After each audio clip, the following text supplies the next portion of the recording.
RTD Live Talk, Detroit's number one late night YouTube talk show. We are live for a Tuesday edition of the People's Talk Show. Excited to be back. Looking forward to connecting and finding out what's on your radar. And I got a couple stories here I want to touch on, but more importantly, looking forward to finding out what you guys have been keeping an eye on, what's some hot stories worth touching on, how to keep people informed and up to date on as to what's happening. As always, my name is Mike, the host of Detroit's number one late night YouTube talk show, and looking forward to connecting. So I got a couple stories here, but I couldn't help myself when it comes to talking about the Dollar Tree because it's no longer the Dollar Tree; it's the $1.25 tree. So I thought I would just lead off by just sharing my 2 cents on that and how just the percentages in the inflation or CPI doesn't add up one bit from the government statistics as well as to all the other asset classes that are being completely destroyed through inflation. But it's just interesting to see how the at the minimum level of just a single dollar at this current moment, ultimately, this is the last little bit of an opportunity to get anything for, relatively speaking, a dollar. And so, question is, how long will this $1.25 tree last? In my opinion, it'll probably last until the end of next year. But anyway, as always, want to make sure I welcome any first-time viewers to the community. Let me know where you're watching from via the chat, and then when the phone lines open up, we'll love to hear from you guys directly. So we got an alternative checking in. We got Jay. We got Mr. Steve, Mr. Nitty. What's up from Detroit? We got Alpha Male Buddhist from the Brooklyn checking in. Appreciate you, my friend. Hope all is well. We got Jane. We got Hoodoo Silver. We got Luke checking in. We got Faith Parent. We got Patrick checking in as well. Mr. Kenneth. All right, fair amount of people here. Appreciate you guys for joining me, man. And as always, looking forward to, as I say, to hear from you guys when the phone lines open up. 313-462-0027. We'll love to hear from you and let your voice be heard. That's all. So that's what it's all about. The People's Talk Show. We got Tricky D checking in. Unfortunately, I can't say that last part just because it makes me laugh or whatever. But we got Tiger Lily checking in. We got Tom. All right, fair amount of people here. So let's just jump right in, man. I want to just start off with a couple stories. I got about 3 or 4 different topics here. Some relatively important stuff, as always, just to keep you guys informed.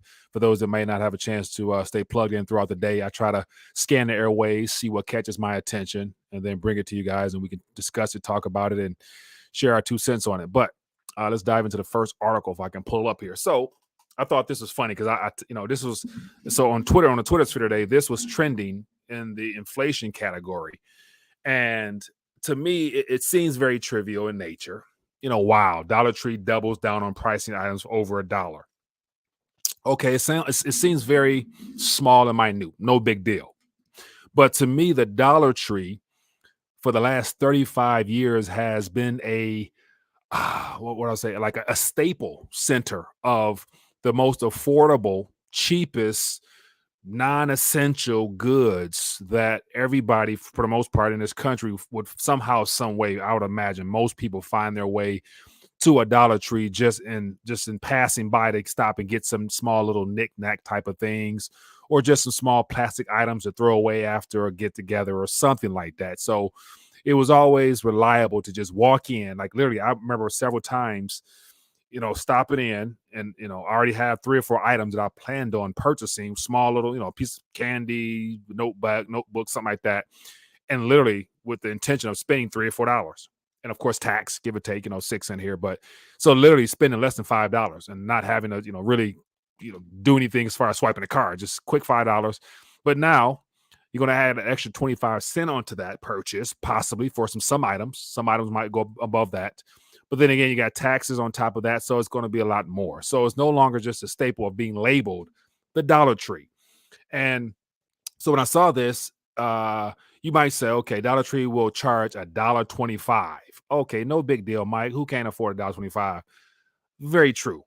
But yet it's just symbolic, I think, for the true nature of how concerning the financial and the economic realm really is becoming. Because when you have the cheapest store on the planet, for the most part, charging 25 cents, which is the equivalent of 25% increase If you look at that in the same category as to any other goods or service you might want to purchase, that 25% definitely makes a difference.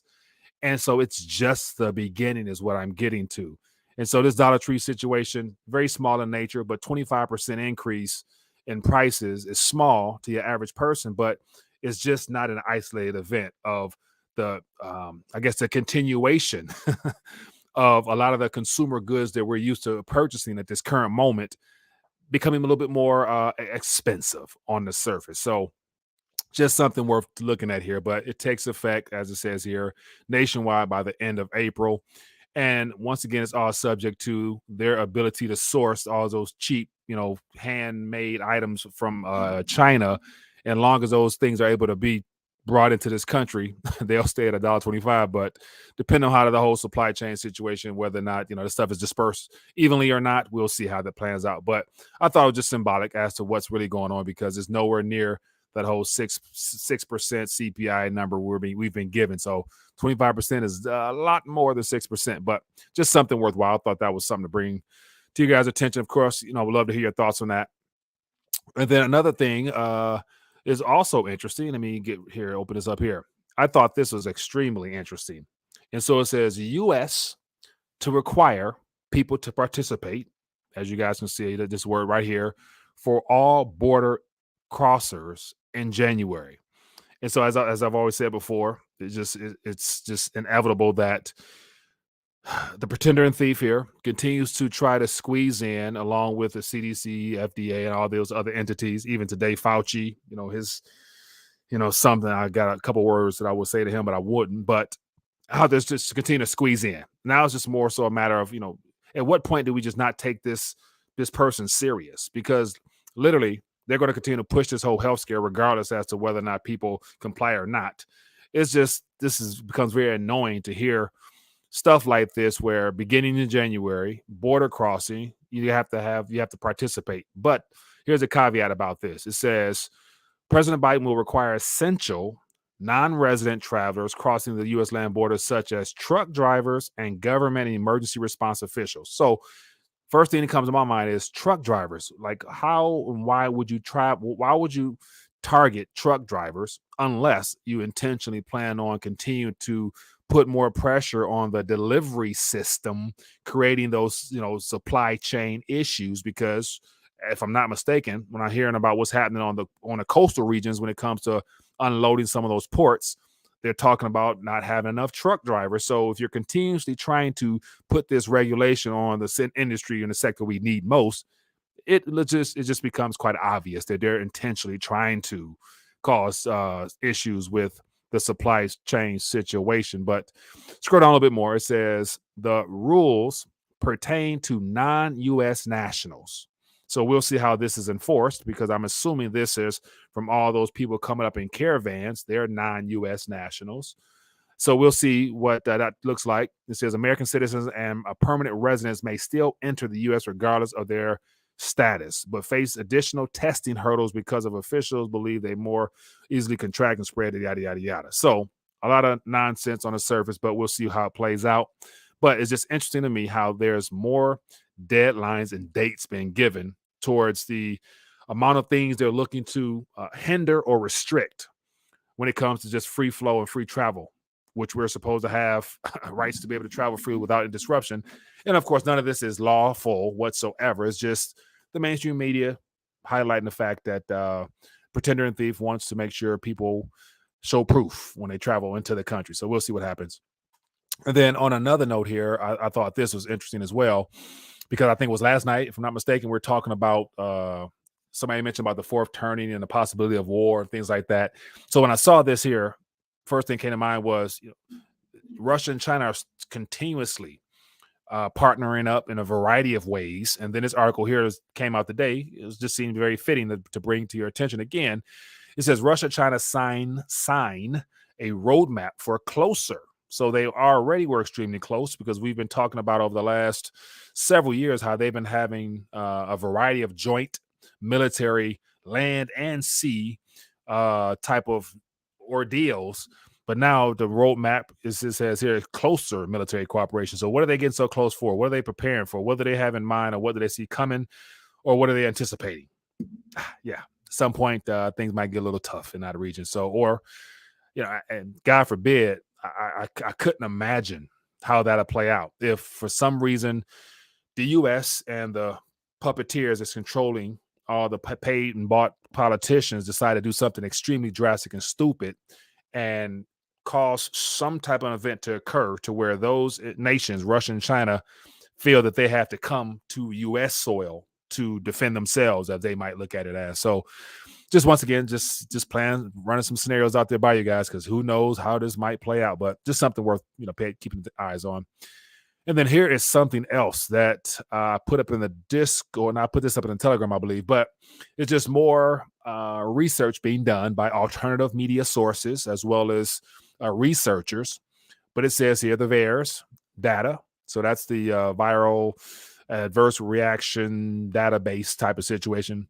Shows that 100% of the reported people who've succumbed to this current health experimentation were caused by just 5% of the batches produced, and the majority were sent to red Republican states across the USA. And so this visual aid here give you some more in-depth research as to how people who've been paying close attention to the vials and the batch numbers, how they've been able to further hone in on how all batches are not created equal. And they're based upon the numbers they've come up with here. It says the investigation also led to the discovery that 130 different lot numbers of the Pfizer jab distributed to more than 13 states harmed on average 639 times more people, hospitalized on average 109 times more people, killed on average 22 times more people than 4,289 different that was distributed to 12 or less states. So to summarize all this up real short and simple, according to them, 5% of a certain batch of those vials, as they've been able to hone in on, have caused more damage than others, letting us know stuff I've suspected and kind of hinted at before, is that it's a outright targeted attack. And based upon the distribution, where it looks like a good portion of those more harmful batches ended up in heavily populated Republican states. So based upon that information there, that's kind of what looks like has been dealt so far. Take it for what it's worth. Do what you got to do with it. But, this is just, me sharing with you some information. And I see somebody says post a link. So I'm not going to post it here in the chat because of all the algorithms and bots. I got to be very careful with that. But it's posted in the Telegram. So if you're interested, join the Telegram group, is there. And then while I'm speaking, I'll put it right here in the news category in the Discord. So I'd encourage you to join the RTD Discord and Telegram. You'll be able to get that there. So it'll be there waiting on you. But yeah, just more information. Take it for what it's worth. And then I couldn't help but just talk about this one, because this right here, it's at some point it just becomes more of a laughing stock. But I'll play for you real quick this little short 18-second snippet. Then I open up the phone lines and we can talk about whatever you guys want to touch on. But just listen to this. Of course, I'm assuming you guys saw the blunders from the pulpit today. But here's pretender and thief Biden just sharing his synopsis on the health of the economy. And let me know if you guys believe this or not. There we go. America has a lot to be proud of. We're experiencing the strongest economic recovery in the world. Even after accounting for inflation, our economy is bigger and our families have more money in their pockets than they did before the pandemic. And America is the only major economy in the world that can say that. America has a lot to be proud of. I'm playing this again. We're experiencing the strongest economic recovery in the world. Strongest economic recovery in the world. Even after accounting for inflation, our economy is bigger. After accounting for and our inflation, families have more money in their pockets than they did before the pandemic. So I just thought this was worth bringing up, because I'm thinking, like, they're talking about we got the strongest economy. Okay, we have the reserve currency for now, so that kind of makes it somewhat null and void, because you guys have the printing press that the world needs. And then also he said that more Americans have more, he say, money in his pockets than any time before the pandemic or whatever. So yeah, I thought that was funny, because then, first thing that came to my mind is, just because you have more currency in your pocket doesn't necessarily mean you have more purchasing power, especially after we're seeing that no matter how you look at it, based upon the current activity in with the system, we're all guaranteed to purchase less with the currency we have. So, are you really more well off than not? Of course not. But purchasing power. So my point is purchasing power. You show you got the shirt. Purchasing power matters. That's what it all boils down to. But anyway, let's talk. I don't want to rant no more. Let's open up the phone lines and let's see what you guys have on your mind. Let's talk, man. Oh man, just stuff you can't help but laugh. And then I'll also give him more information on Biden's little spiel when he was reading from the teleprompter. This guy said he was reading, then he said, quote unquote. Basically just exposing the fact that everything he reads is not even his own. But anyway, let's keep moving. I see a question out there. Philman. Appreciate you, man. It says, question out to you. Why do you think Jerome Powell got another term? My guess would be it'll cost. It'll be too much. It'll be too much of a mainstream left-right distraction at this current moment. The goal is to keep the narrative going of economic recovery. They've already set the pace as to what they want to try to do, as far as to dial back some of the accommodations with bond purchases monthly. And so they're going to ride that out, and to drastically bring in somebody new, especially who's known to be a little bit more loosey-goosey with their policies, would just cause more buzz. And right now, this month, we can still, this month, the rest of this year, we still have two major issues that they're trying to deal with. And I think it'll hinder that as far as the Build Back Better plan. They want to pass that additional 1.7 or whatever that is. And then at the beginning of next month, which we've heard nothing about as of right now, is that whole debt ceiling debacle of where they're going to have to kick the can even further, adding a couple more trillion on top of it. So we're looking at about $5 trillion possibly before we get out of 2021. And I think putting in Jerome or removing Jerome Powell would just cause too much of a headache, because no matter what, whether it's Branner, because she's still vice chairman or whatever, and Powell, they're both the same. They can only do the same thing, which is inflate or completely lose everything. So that's just my 2 cents on that. But feel free to share your guys' thoughts. Hello, caller. Which name we calling from? Yeah, Mike, Steve, Demo Region 9. Steve, what's going on with you, my friend? Hey, not too much, buddy. Hey, if we can, the community, keep prayers out for Steve Quayle and his family. I don't know what's going on. But, haven't heard from him in probably about a month now. He's normally on the Hagman report every Thursday.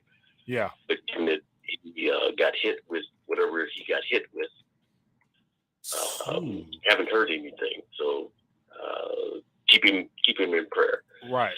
No doubt. So you said so Steve Quayle. So something has happened that you've heard of, or he just MIA and you're just concerned because he's usually present at this time? No, well, originally him and Russ Dizdar got hit with, I guess, COVID at the same time. Russ Dizdar actually died. Wow. Okay. Yeah, and he was doing investigations on child trafficking and human trafficking. Yeah. So he's gone. And as you know already, Quayle was doing research on Lyft. Yeah, a lot of things. I got his website up here now, so he's very informative on a lot of things. So I'm familiar with him. Thank you for bringing it to our attention. Exactly. Yeah. Yeah, but I haven't heard anything from him in about a month because I wanted to talk about the Glyph project, but I wanted more information. But that being said, just try to keep it in prayer if we can as a community. Yeah. Hey, the other thing is we're talking about the dollar store, and I'm sure you've seen the videos with the grabbing runs and stuff out here in California. Yeah. How can I not see it, man? It's everywhere. Oh my goodness, dude! It's going to spread. Yeah. What does Gerald Salente say? When people have nothing to lose, they lose it. Yeah. Yeah, that's and just based upon a little bit of information that I am aware of, it's interesting how especially speaking about California, how they increased the, or what is it? They removed the ceiling of the amount of goods that are allowed to be stolen dollar wise up to $950 or something like that. And anything Correct. underneath that is considered a misdemeanor. Basically, nothing really happens to where it's not even worth pursuing. It's like, how could you put that out there unless you wanted people to go out stealing? Like, in a normal rational world, that'd make no sense to incentivize people to go out there and do that. But yeah, we're living in an upside down world. TB knows that. I know that. You know that. And that's why a lot of that stuff ends up at the flea market. Yeah.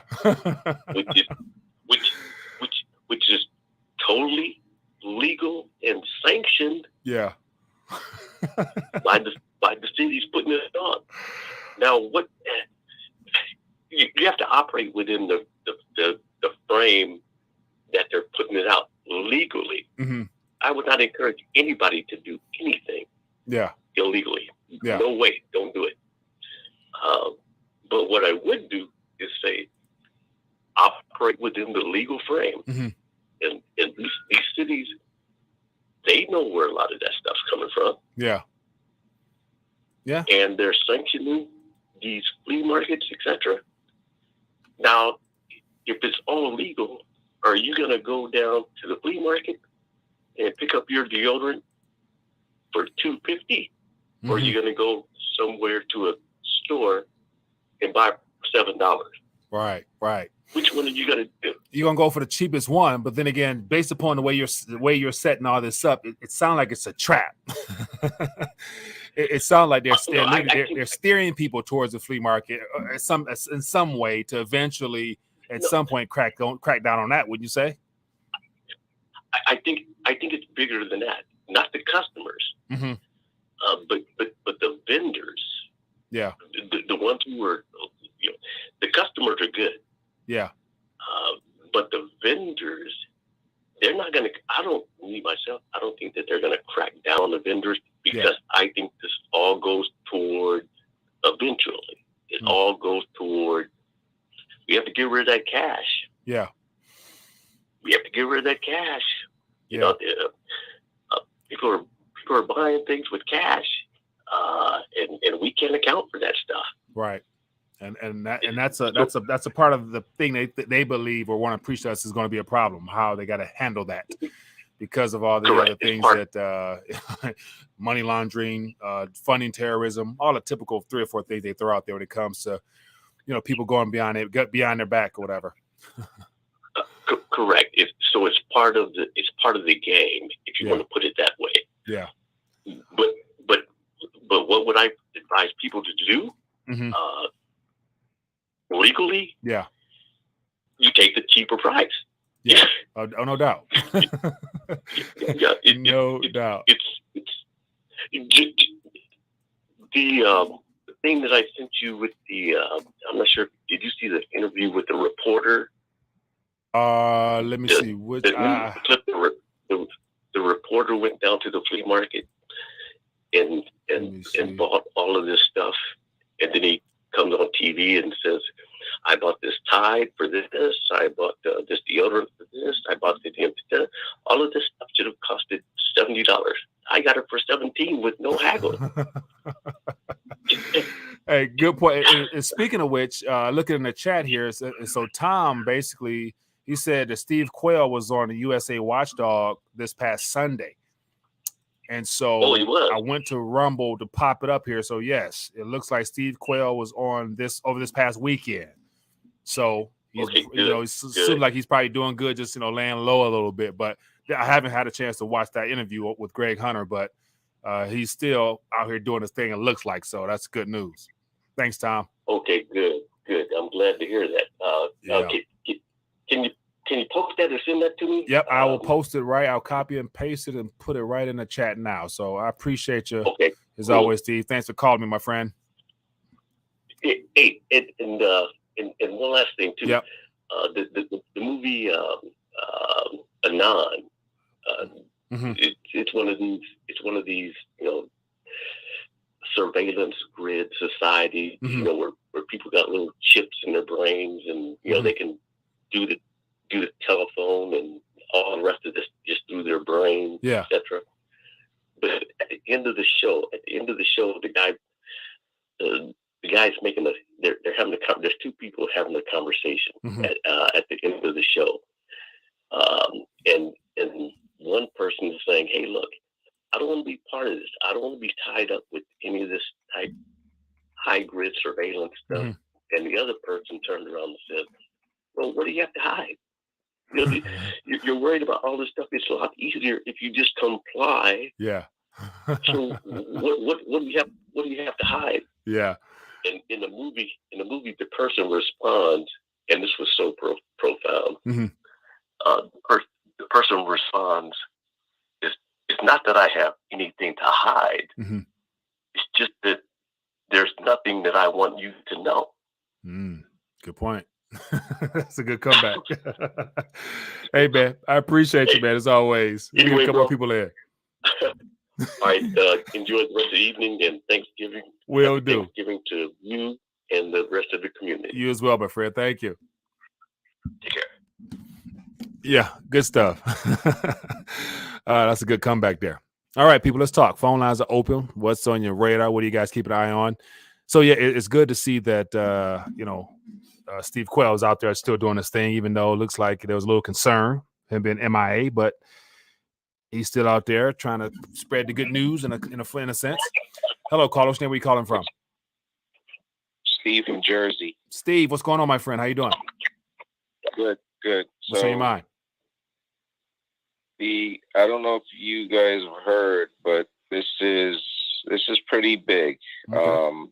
The Bitcoin bond that is going to be settled in U.S. dollars, right, from El Salvador. Yep. That is that's the real story. And I don't know how much you know about what is actually happening, Mike, but it is a bond that's going to be out 6%. And you have the rest of the world, and the bonds are 0 or negative. Right. What happens when the corporations and the pension funds start to send this money into this bond? This is the game theory that is on now. Yeah. I don't doubt it. And the fact of it being settled in U.S. dollars is a shot across the barrel. This is massive. This is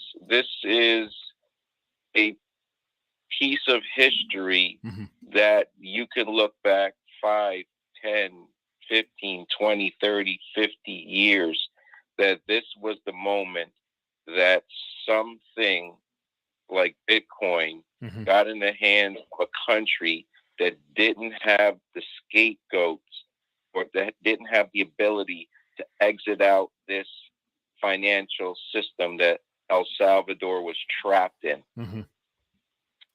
And the president is smart enough to understand that if this doesn't work, what other choice do I have?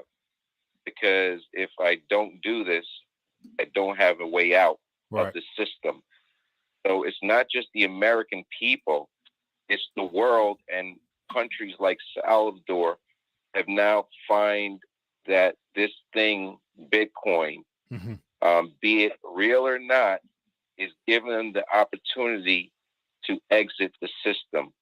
And I know in the years to come, people are going to look back at this and say this was the moment that the actual country was going to be able to exit the old system and have a chance of a new world. Yeah. And so, I mentioned that a little bit last night, and that definitely is a step outside of the conventional monetary practices. My only concern is that it's still paying out and denominated in dollar terms. Now, it'd have been even more of a game changer had they did everything and made Bitcoin itself the standard, to where they somehow, some way came up with a certain amount of Bitcoin to set as a standard, and then base all the dividend payouts and stuff like that off a fraction of that amount in Bitcoin, and just left the dollar completely alone. But because it's still paying out and going to be, exchanged at some point to back into dollars, that helps the dollar out a little bit, because that makes the dollar still of use. So it offers a hedge, but then again, it's still dollar associated. So that's one of the things where, I think it could also be a part of a plan as well. So, why even denominate it in dollars? Just make it Bitcoin the standard. Well, the first thing is that El Salvador runs off of U.S. dollars. So that's the first thing. Yes, it could be the way you said, but what happens is, like, if you listen to Michael Saylor, eventually these dollars are going to find its way into Bitcoin. Right. And maybe the U.S. dollar does eventually become the standard of one of the few currencies that will still exist when everything ends, and maybe one of them will be the U.S. dollar. Maybe the other one would be the European coin, the European dollar, Euro dollar, and maybe the Chinese yuan. But this gives legitimacy to the project, and it's like, okay, well, we are dealing with Bitcoin, but we also willing to settle in U.S. dollars, and maybe you're going to have a lot of capital around the world, especially U.S., that this capital is going to find its way into Bitcoin. Right. So eventually, the dollars will find its way into Bitcoin, and yes, they'll be settled in dollars, but eventually the money will circulate back into Bitcoin. Right. Because of the growth, right? So it's like getting profits. Now you have profits. Now what you're going to do with the profits? You're going to have to put the money back into the system. Right. And so, yeah, there may be a situation where the dollar does, but eventually all the currencies will find its way into Bitcoin. No doubt. And this may be the one light that nobody ever had. And it may fail, but you got no choice, because the alternatives they've given you are none. No. But the alternatives, there's still some other viable options on the table that is outside of the system, and it's gold. Saying, like, how come El Salvador cannot do gold as well? Like, the fact they wouldn't even think about gold, because I think that'll get them in more trouble than them going the Bitcoin route. And so I got an article right here, Poland. So nations are still getting their weight up. So they're doing it for a reason, because it's and I'm not, I think they both can exist in the short term, but in the long run, I think we'll see which one wins out. But, gold is still an option as well for El Salvador to provide some stability for their country. Right. But here's the thing. In order for them to be able to acquire this gold, how are they going to do it? So the point being is that the volcano gives them the ability to have zero cost to produce energy, other than the actual investment in the equipment. And then to actually mine the Bitcoin, so the return on your investment is a lot greater than it would actually having to mine the actual gold. And if the country doesn't have any ability to mine any gold in the country, I don't know how much resources they have, so they may not. But if they don't, then they have to physically buy this gold. Yeah. So the value of mining the Bitcoin, the return on your investment is far superior than gold. Yeah. So that's one of the ways that they're going about it. And not to say that gold is not an option, but it's like, why would you invest $1 to get $2 when you can invest $1 and get $5? Right.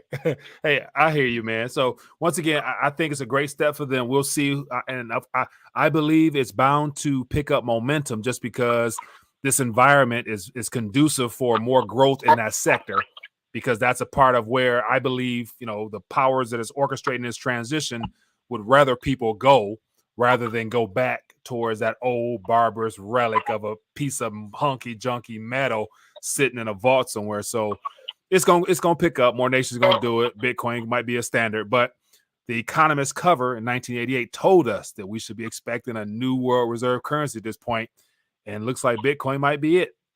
So was the Rothschilds right about that? Looks like they might have. They might be. And I just mess with you too. I just love mess with you too. So yeah, and you know what? Everybody's got their opinion. Yeah. And you just kind of have to see how the things fall in place. Yeah. But the point is it's an option, and you're seeing a country like El Salvador trying to empower itself. Yeah. And you eventually may not see these people coming into America anymore. Yeah. Because there's no point in them coming here. And one other thing that's really important with this, Mike, and I don't want to hold you, and I'm sure you're aware of this. So it's called play to earn, right? So it's part of this ecosystem inside the cryptocurrency, quote unquote. So I see eventually down the road, people are not going to go to these mediocre jobs anymore. Right. And they rather stay home and play these games and earn the same amount of money that they would if they went to McDonald's. Right. And you're going to see a massive shortage of employees, shortage of low-paying jobs. And the automation is going to have to come because these people are not going to go to these jobs anymore. And if El Salvador, that situation works, you don't need to put up a wall anymore. These people are not going to come to this country because they're like, why should we come here to go work these mediocre jobs when we could just stay in our own country? Right. And eventually it's solved our own problem. You don't even have to worry about a wall because they're not going to even want to come. Right. Good point. But hey, man, I appreciate you calling and sharing your 2 cents. And of course, I think there's room for both. I just wouldn't want to, sell out entirely towards one and forget about the one that's been proven through time. So why, if you're gonna dip and dabble, I would say, why not do both and not rely solely upon computer code? You know what I'm saying? As if it's like tried, true, and tested, because it's still in its infancy stage. So that's just my personal opinion on it. And I'm going to give you my 2 cents and close it. Yeah. Darwin, if you don't evolve, you become extinct. I can agree with that one. So, hey, man, appreciate you. The coin as well. Thank you. All right. All right. Be good. Right. Yeah. Hello, Carlos. Where you calling from? Maybe not. All right. Yeah. Give me a call. That was some good back and forth, man. So that's the thing. Like,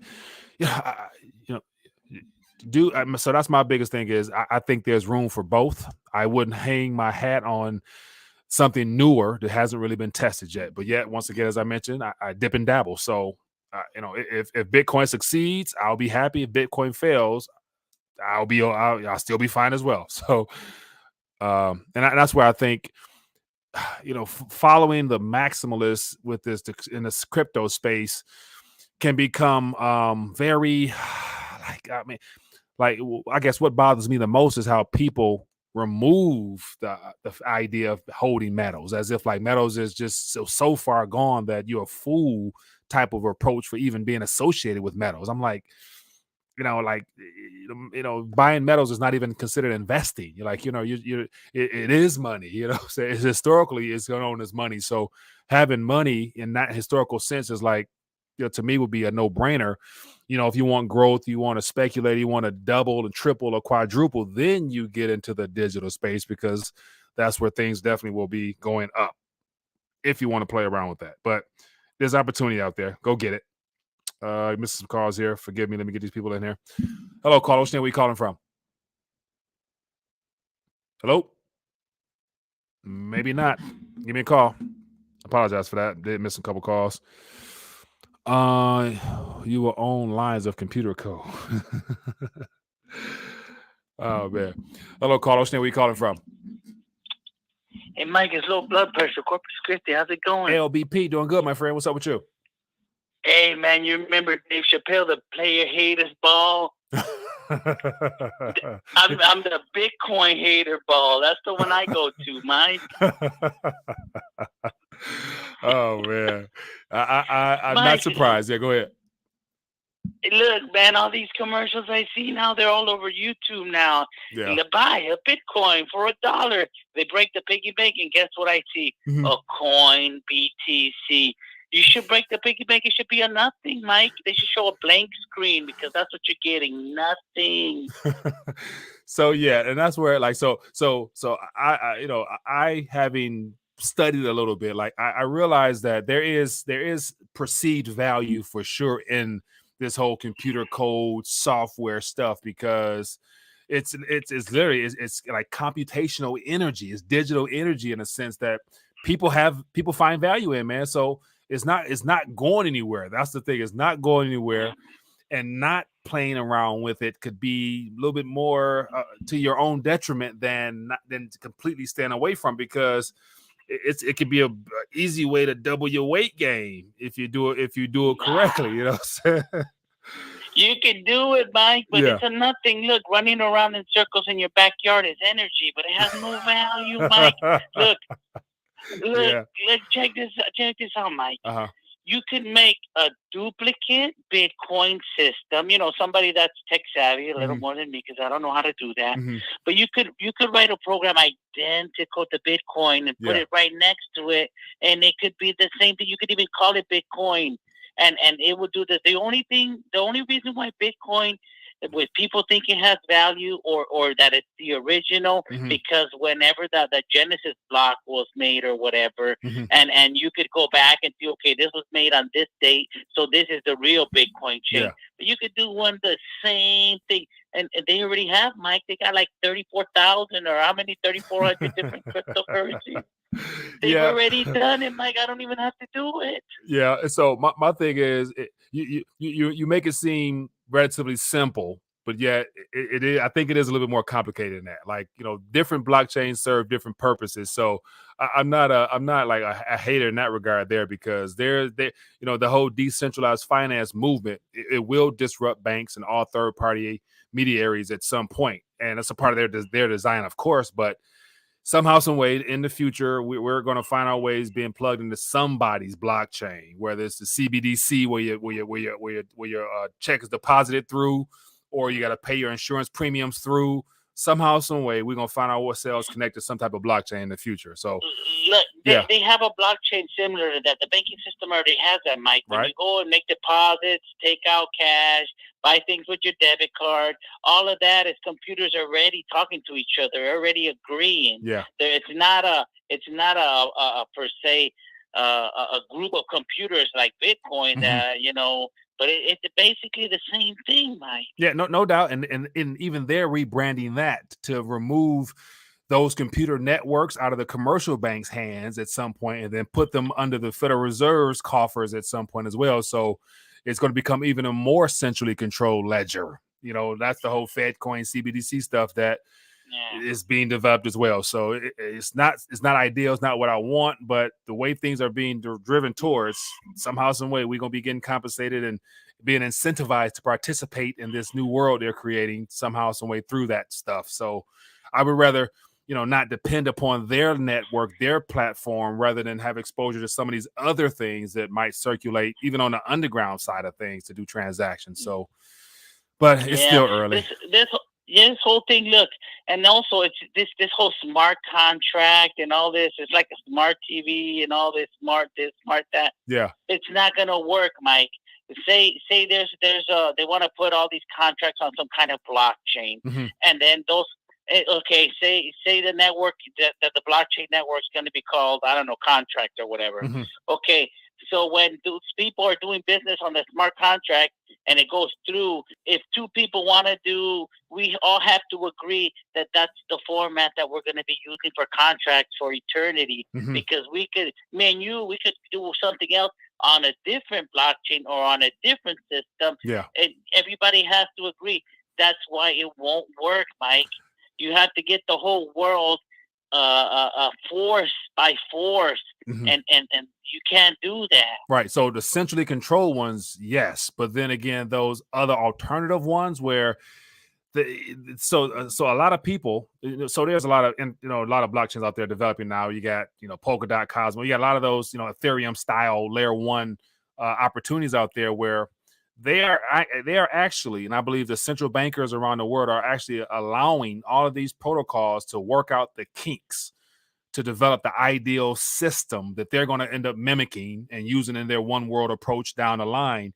So a lot of the the consensus mechanisms you're referring to are actually being worked out right now, and it's more inclusive than you probably think. Like by being a staker in a lot of these projects, you have a say so that you volunteer to participate in, and people get rewarded for that, which makes it worth your time if you choose to do that. So this stuff is still growing, but there's opportunity out there if for those that are interested. So I think it's going to be a great opportunity to speculate in. So I do try to stay in tune with some projects myself. So you Mike, you don't like the blockchain, you like the reward. That's that's what this is all about. Like, most of that stuff is the disruptive nature that allows people who get in and participate and basically put some skin in the game. You'll be rewarded for your efforts. And that's the whole point. That's why I like proof of stake over proof of work, because it's in your control to stake it.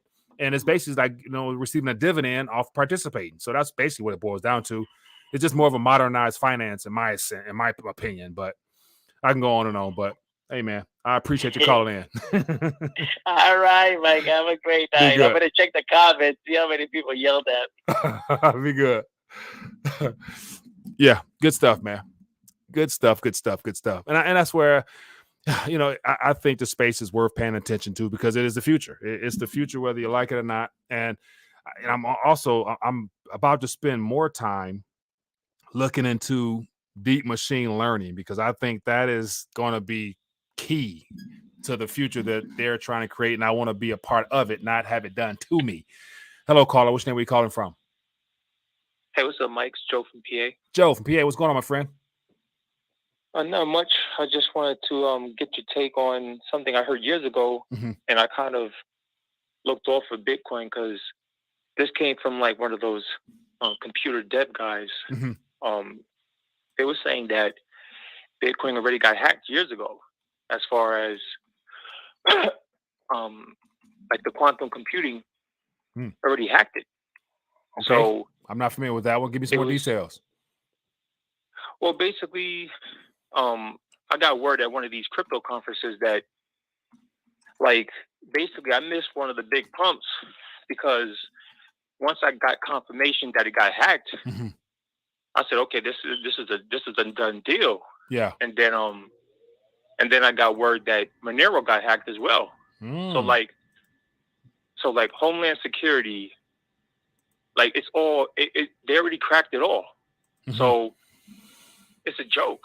Yeah. Like, now, I would be curious to find out some of that information in detail. Like, I would love to, see that for myself. So if you come across any articles, information to validate that, please drop it in the Discord, because I would definitely love to check that out further. Because, once again, I think, the deep machine learning, i.e. AI and quantum computer, in the near future will be able to, solve those problems, because they're just mathematical problems. So I'm assuming with the technology they have, it won't be hard to do it in the near future. So it's just a matter of time, if they haven't already. Well, yeah, like I was like basically they were going to shut down BTC, but it was the CIA that kept it going. Okay. Like the CIA they were trying to get funding, and they didn't like how they had to keep going to the senators for funding. They had to keep getting approved for their funds. Yeah. So that's when they started that's when they started really monetizing the whole Coke. I mean, CIA was in Coke for a minute, but when they got Bitcoin, they liked the Bitcoin over the cocaine. So they were like, we're just going to use Bitcoin. when it came down to them getting their funds, they were trying to get a printing press, but they didn't get approved to get the printing press. Yeah. So they were upset because they had to keep going back to, to the senators in Washington, D.C. to get funding, and sometimes they didn't get approval for that. So when they had a chance to use the Bitcoin, they ran with it, and that's what made it hard for the government to stop it, because if anybody got in the way with that, you got thrown off a balcony.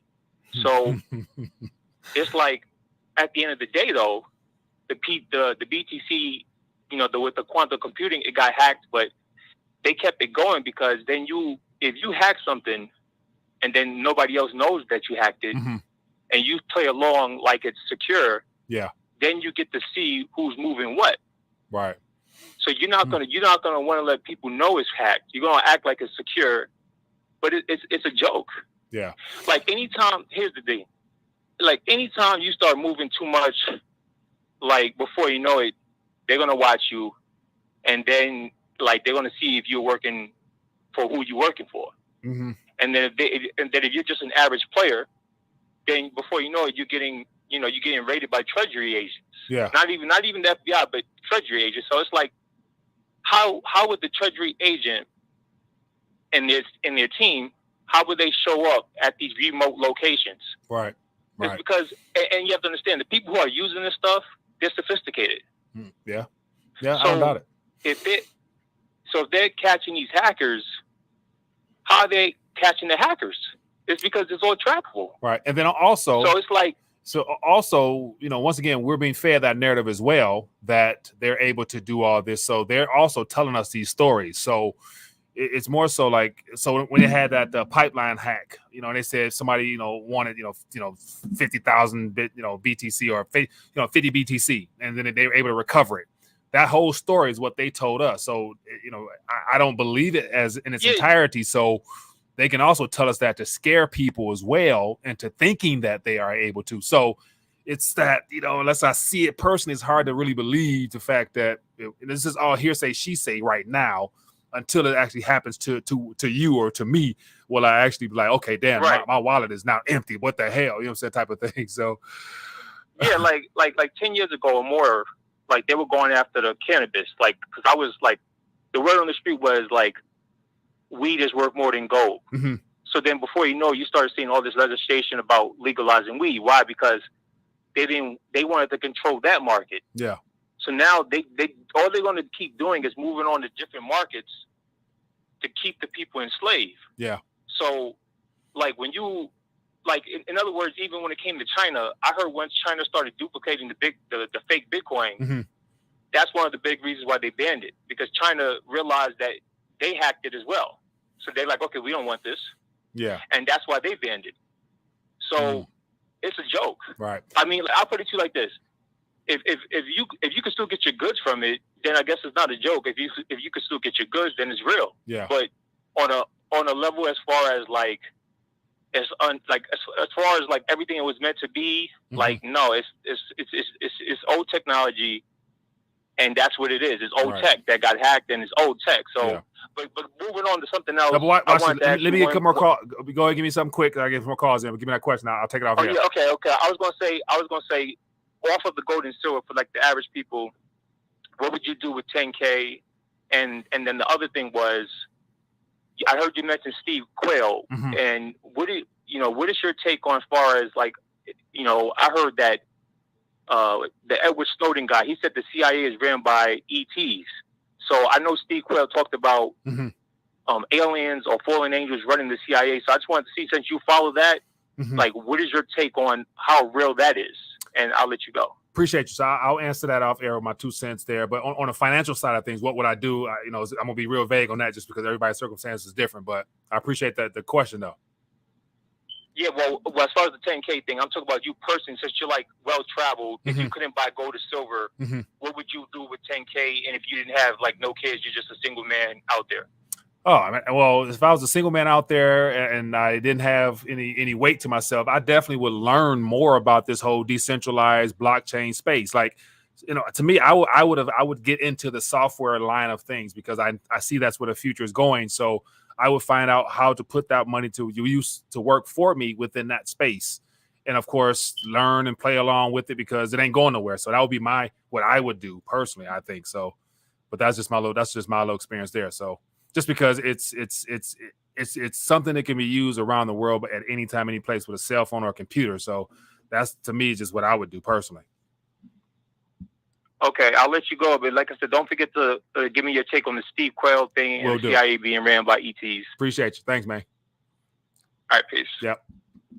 All right, so that was some great questions there. So yeah, so no responsibilities, no kids, no nothing like that. So with a couple dollars on the side, I'm definitely gonna play with it. I'm gonna play with it because more than likely, I'm not in a position where I'm responsible for a lot to where I can afford to lose it if it came to that point. So, but as far as a extraterrestrial, I do follow Steve Quayle somewhat a little bit, and so as I always say, I'm more on the camp of this is spiritual warfare, more of the, the good versus evil. We got the demonic realm that happens to control some things at this current moment, the princes of the darkness and powers of the air. So I personally think that a lot of that stuff, to me, in my personal opinion, is demonic, illusional representations of the manipulation of our deceptions type thing. So I personally, I don't go out there and saying that that stuff does not exist, but I question it myself. Hope and pray I never see it. But it's one of those things where I think it's more of the devil himself, Lucifer, and his schemes than it actually is, extraterrestrial life forms that are out there. Who knows? But I tend to stay in more in the realm of what I'm aware of, and I happen to be in the natural realm now, knowing that this is a spiritual war we're up against, and we have good versus evil, and Lucifer is running loose right now. He has a certain amount of time to cause as much havoc as he can, ultimately trying to separate me and you from our creator so that we can forfeit eternal life through it only comes through one way, the door.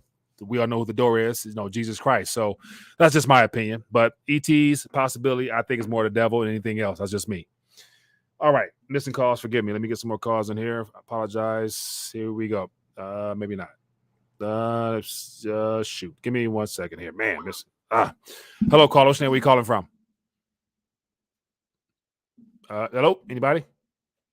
All right. Try this again. If it goes through. Hello, caller. Where are we calling from? Give me 1 second and put you on speaker. I'm losing control of things. Hello. I'll say Jimmy from Baltimore. What's going on with you, man? Hey, what's up? A couple things, right? Mm-hmm. So, what is it? By 2030, we will own nothing and be happy. I'm into crypto myself, you know, because you just never know, right? But you will own nothing and be happy. Mm-hmm. Cryptocurrency, I could say, is nothing. And maybe everybody will be happy when Bitcoin is at $6 million. Mm-hmm. I'm a travel into the future, right? Okay. It's just a random thought. So Bitcoin really continues to pick up. Everybody's making massive amounts of money or purchasing power, whatever we want to call it. Mm-hmm. But one of the problems that will occur in the future is that people are losing track of their cryptocurrency. They may make a mistake and misplace it, mm-hmm. or whatever. So what if it comes a time where they say, hey, look, the only way that we can really make sure that people are keeping up with their funds and things of that nature is if we need to give you guys a chip. We need to give you guys a chip. We need to maybe put it inside of you, mm-hmm. As some form of identification. Right. You know what I mean? It's a dream I had. Mm-hmm. I had a dream that I woke up and my cryptocurrency account was $6 billion. Mm-hmm. And I was super excited. Mm-hmm. And then the next day, whoever was in charge came on the television and they made that announcement mm-hmm. that now we need you to put this chip in your body, mm-hmm. in order to access these funds. I personally believe that I actually think that's going to happen. And I think that that's going to be the time, a major turning point mm-hmm. in our lives where we have to make that decision. I just think that a lot of us this is my opinion, a lot of us mm-hmm. are losing foresight because what does the scripture say? What's a man how's it go as far as losing the soul to gain the whole world? Yeah. I think people are so focused on, people really just want to be rich. Like, I think that a lot of people really don't care about the purchasing power or anything. They want to be rich. And I've come to the conclusion, I wish us all the best. I really want us all to prosper, be free, live lives of abundance.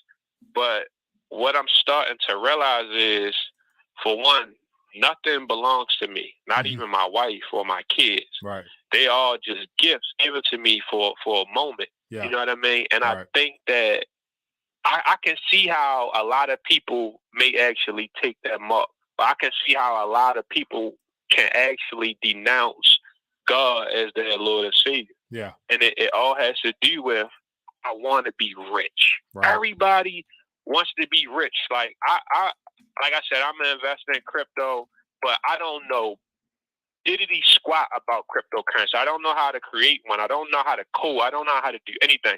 So what if everybody money gets sucked up in this thing, and then one day we just wake up and it all disappears? What do we do? Who do we call?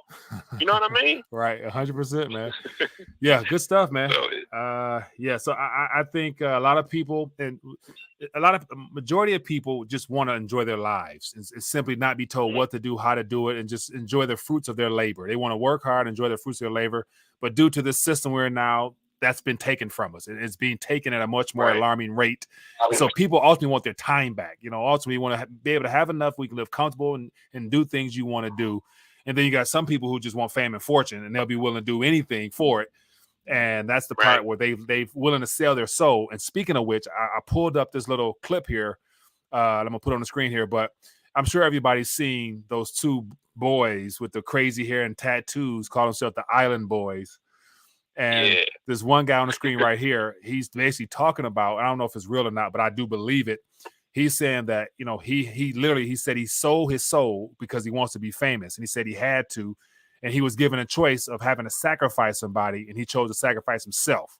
So this is him doing like little Instagram type of thing, but he seems to be sincere with this, selling his soul. And he said he was willing to do it because he wants to be famous. I'm thinking like, it's only good for this life here, but he's not thinking eternally. So that's unfortunate that he'll probably succeed because they're blowing up right now. He'll probably succeed in getting whatever he wants in this life, but at some point his soul gonna be called on him. And I don't understand it, but people think that this is all there is to their life. So hey, more power to him. But and another thing, he's and I also look at it like sometimes maybe some of us aren't looking at things long term. Like I think that the government is actually our parents. Because they provide everything for us. Yeah. You know what I'm saying? Yeah. They're trying to be our God. They're trying to be God. They want to be God. That's the unfortunate part. Yeah. So I just see in the long run, I see I just, like I said, and I don't want this to happen, but I just think I just look at humanity, as a whole, and I could be wrong. Maybe it's just my surroundings. Yeah. But a lot of people don't want to become self-sufficient. They love the convenience, that the world or this fake God, aka government or whatever. Yeah. They love the convenience that they've created. So I just don't know if we're ready for complete freedom, because I you know what I mean? Like I just look at what we do, what we have, but I wish us the best. Yeah. I'm going to continue to be optimistic. And well, hey, appreciate you calling, man. Thanks, Mike. Have a happy Thanksgiving, right, and enjoy yourself, enjoy your family, my friend. Thank you. Thanks, Mike. Yep. No problem. Hello, caller. What's your name? Where you calling from? Hello, Mike, Tony from Oakland. How you doing, brother? TB, doing good, my man. What's going on with you, boss? One more again. Yes, sir. We here doing it again. Has allowed it, man, and a lot of people meant to come in and go to work this morning, didn't make it. We here though. That's very true. That's 100% true. What's going on with you, man? I just wanted. What's that? No, I says, what's going on with you? Oh, I just wanted. I mean, how many times you sat down and talked to Grandmama, and she told you, son, there is nothing new underneath this sun. Right. A lot of times. even the good book says that. Even the books say that. And we continue to think that this is something new. Mm-hmm. And really, if we look at Bitcoin, it's just a graduated entry as far as the distributed money, settling money. Yeah. You can also double transact through Bitcoin. I mean, you can send two payments where it was supposed to only be one payment through the network, but that lag that they have in between confirming that payment, you can actually send another payment. Okay. And Bitcoin's to every other altcoin out there. Yeah. So when Bitcoin goes up, the other altcoins go up. Mm-hmm. When Bitcoin goes down, the other altcoins go down.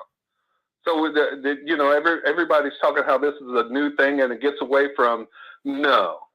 It's just a graduated way of doing money, just like the tulip was back in the time. It was a graduated thing for doing money. Yeah. And did you get in on that? It's just like Shiba. Remember Shiba was a made up coin that nobody believed in. Yeah. That all of a sudden now they believe in it. Yeah, that and Dogecoin. Dogecoin. Are they believing in it or what? Yeah, I mean, it's definitely getting a lot of attention by people who want to make it something valid and of use, I guess. You said a key word there, by people. Yeah. Who are those people? People who already invested and got big bags, want to pump their bags. But we don't know who that is. Elon Musk, who you think? Elon's in the game here's now. Where I'm going with this. You look at our government. Yeah. And I consider Elon Musk part of our government. Yeah, I would too. If you look at our government, they don't do nothing but lead you to where they want you to go. Yeah, I agree with that. And once they get you there, they keep you there by telling you it's the thing to have. Yeah. And once you sucked into that, you moved on to the next one, talking about I'm rich, but you won't cash out. Yeah.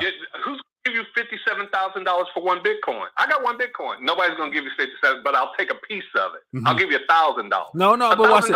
I think somebody would give you $57,000. I think you would get that quick. You put a Bitcoin on exchange. I think you'll get instant sale. I think. Can I go buy a pair of Armani shoes with it? Actually, you can. No, you can't. No, you can't. None of the retail stores are taking Bitcoin. No. But what you would do is you would put it on your prepaid card, which is available, and then you just easily go swipe that card. It converts it for you if you wanted to spend it. It's they've made it options to spend it now, so it's doable. At today's price. And it went down $500. Oh, I mean, yeah, because think about this: the vendor don't know that you're transacting in crypto. They just getting a typical swipe of the Visa card connected to your BitPay card, your Crypto.com card, or whatever card you pay. Even PayPal now is allowing people to on the PayPal app spend Bitcoin, Litecoin, stuff like that. So they're making it accessible so people can spend it. Taking it as a payment. They're taking their percentage in Bitcoin. Oh, not directly. There's an intermediary. The vendor. There's where the rub is. If they aren't taking their payments in Bitcoin, they'll let you transact. It's like banks. They'll let you transact, but the banks aren't taking their payments in Bitcoin. Why are you going to let me transact, but you don't want any of it? Yeah, but not to defend it, but the exchanges would definitely take it up off your hands and give you paper for it because they're going to sell it to somebody else. So. Or they may keep it for their own treasury reserves. The exchanges are just going to dump it after they get enough of it. What about that? And I just vaguely remember this the other day. Remember how Coinbase had a glitch in their system and they released a coin and there was hundreds of people that got rich off of it. They invested 1 cent and it was 0.00001, and by the time they released it, it was like 0.101, and people got rich off that. Coinbase is in trouble for that. Yeah, I don't doubt that. I heard about that. I didn't pay much attention to it, and that's the thing, because all this stuff ain't been worked out and hasn't been tested yet. There's still some glitches that's capable of popping up, especially in that yield farming and all that the swap stuff. Like them contracts are being exploited. People are losing funds, so yeah, it definitely happens. But Mike, there's a glitch in every code. I hate to tell you this. I don't doubt it. And when transaction on the plenty, on a lot, then you have glitches in the exchanges. Yeah. And hey, anything written by code is definitely crackable because it's created by man. So that's why I will put 100% faith in it. I would, use it, take it, like always, don't put what you're not willing to lose in it. That's basically what it boils down to, I think. And more power to each and every one that decides to go that route. And I am more of the inclined to they give you money. Mm-hmm. And call it good. I went to Dollar Tree, and everything's still $1 out here for some reason. Yeah, but I went to Dollar Tree. Yeah, and I gave the guy a little more than what the goods cost, mm-hmm. and he didn't have a penny to give me back. So he gave me more change than I was entitled to. Went to the bank. The bank says, "Man, we are out of coins, man. We may have to short you." Just last month, we may have to short you some coins, man. We just don't have enough. I said, "Wait a minute. I just went to Dollar Tree and they gave me some." So now I'm thinking, we need to keep what's real. Right. I went to Wendy's today. Mm-hmm. And it cost me $30 for 3 sandwiches, mm-hmm. and 2 fries and the small drink. $30. Wow. Yeah, I was salty. You know that, right? I would be too. The kids wanted Wendy's, so I had to do them a little solid while they on vacation. Yeah. But I ordered the sandwich, and one kid wanted lettuce, another one didn't. I said, "Don't give me any lettuce on this one. Give me lettuce." "Oh, no lettuce." "Yeah, this one don't want lettuce, and this one won't lettuce." "Oh, no lettuce today." Yeah. How does Wendy's sell out of lettuce? Or they gonna start upcharging you for lettuce? I'm saying, but there's a store right across the street. There's a Safeway right across the street. Go get a head of lettuce and chop it up. Charge me 20 cents extra. Just put lettuce on my sandwich. Oh man, yeah, that's a comical story, man. Appreciate you calling, man. Yeah, right, be man. good. Have a good one. Yeah. Later. Oh man, that was funny. Upcharge. Yeah, I ordered a pizza. I ordered online at Applebee's and had to go pick it up. And I was doing a 2 for $20 menu, and every item on there, they were like, they gave me the total, but then they said it's gonna be an upcharge $3, upcharge $5. I'm thinking like, what the hell is 2 for $20 there if you upcharging everything? So, but anyway, we all know what this is a result of: excessive monetary creation, as well as a deliberate hindrance of the supply networking to continue to provide those goods and services in a timely and a more costly measure, leads to just continue in price increases of things we need. So it ultimately boils down to purchasing power. What do you have now, and what will it get you in the future? And that's why I always say purchasing power matters. Purchasing power matters. That is my, that's what I'm screaming from the top of my ears. Purchasing power matters. Get the most bang for your buck while you can, because if you don't, they will steal it from you. And speaking of which, real quick, get ready to dial back. I'm missing calls. Forgive me. I'm well past the hour point. But for those that are interested, a really good conversation. Let me share this with you. Real good interview was done today. This is Raul Powell, who's Macrovision, real crypto. I mean, very knowledgeable guy, 30 years in the game. He gave a 2.5-hour spiel on the Robert Breedlove show, with What Is Money show. And of course, I would encourage you to listen to it at, much higher, 1.75 speed, you get through it faster. But from the beginning to the end, it was very informative. And it basically walked us through a nice sequential chain of events as to how we've arrived at this digital world that's being presented here, and while it was always inevitable. And one of the piggybacks, one of the things he focused on is the fact that the future is predictable based upon demographics, and how the baby boomer generation and then the millennials underneath them, how you look at some certain numbers, you can get a good idea as to future inflation, future GDP growth, future this, future that. And it's exciting for those that are awake and aware and realize the opportunities that are available. And it has a lot to do with computer code opportunities now, but then also talking about AI and quantum computing. That's something that I think does not get enough topic. And so there's a book that I'm about to start reading.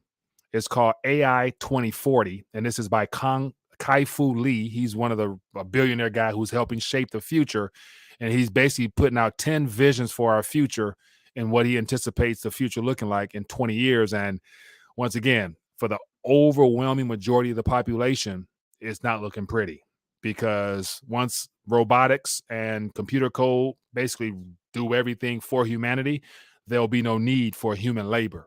And his biggest point is trying to warn people and saying that, mankind was made to work, but in 20 years or sooner, there'll be no need for you to work. Then what will you do? And so that's why I think it's important to begin really trying to get a hold of this digital stuff, because it's not going nowhere, and it'd be better to participate in it, to use it to your advantage rather than run from it and say it's not going to work, whatever, because it's already baked to the cake. So this is part of the enemy's plan as well, to use this stuff. So just some stuff worth touching on if you guys are interested. So I'll keep you guys informed as I get through that book, just because I'm gonna take more time to dive into the whole futuristic approach of things, just because I feel led to definitely understand that, because that's the future that they are creating for us, and I want to definitely be able to take advantage of opportunities as they present themselves. So anyway, I'm rambling too much. As always, it's good to connect. Appreciate everybody for hanging out with me tonight. If you've enjoyed yourself, definitely hit the thumbs up button. Show your support for the channel and all the options, all the resources you need below. Then also, the Purchasing Power Matter shirt is available as well. If you guys are interested, the link to that is down below. And for those that want to tell their story and what purchasing power means to you, there's information on how you can submit a video, and I'll put it on the PPM YouTube channel, where I got a couple of videos already. So I would love to hear your story as to what it means to you. And then also want to make sure you guys are aware, the Purchasing Power Matter coin, the same little image here, as you guys can see that here, that's available as well. Limited edition, one-of-a-kind coins are available at the store as well. So all that information is down below if you guys are interested. But anyway, with that being the case, leave you guys with that. Be back at it tomorrow earlier than normal, but hope you guys will join me. And other than that, be blessed, be safe, and I will see you guys tomorrow. Peace.